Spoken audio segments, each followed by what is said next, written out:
दोस्तों हे लाबारी कीअं गाह आहिनि गाह कंदा आहिनि ऐं मालक विझंदा आहिनि। हे मुंहिंजा हारी आहिनि, ये ॾिसी सघो था।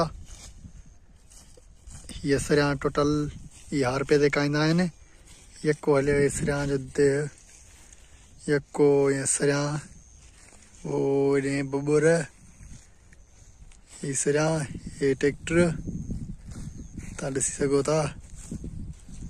समझियो दोस्तों।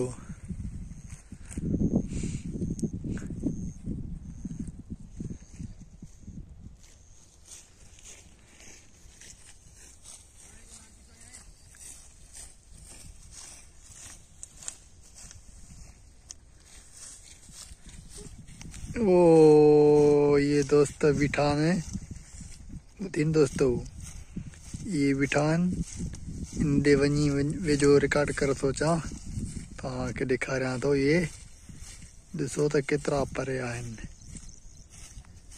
ठीकु आहे न। ये हिकिड़ा बिठान खपती निकिड़ा, ॿियो वरी गाहिर आहिनि।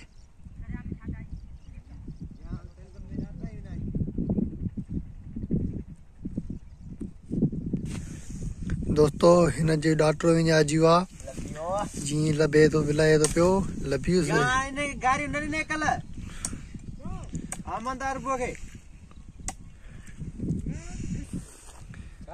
दोस्तों हे हिकिड़ो लाबारी आहे, लाबारी न गाहिर आहे, जीअं ॾिसी सघो था।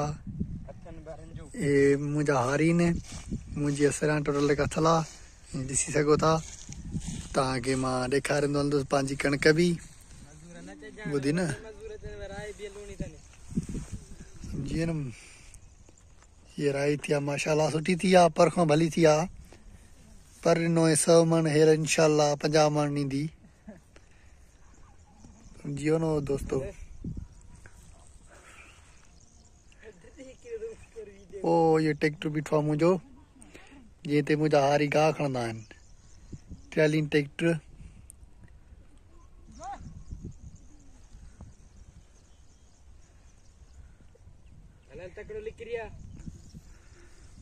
दोस्तों हे खपती आहे, जीअं सरियां में जेका ततरा हिन पकड़िया आहिनि। अचे कीअं थो,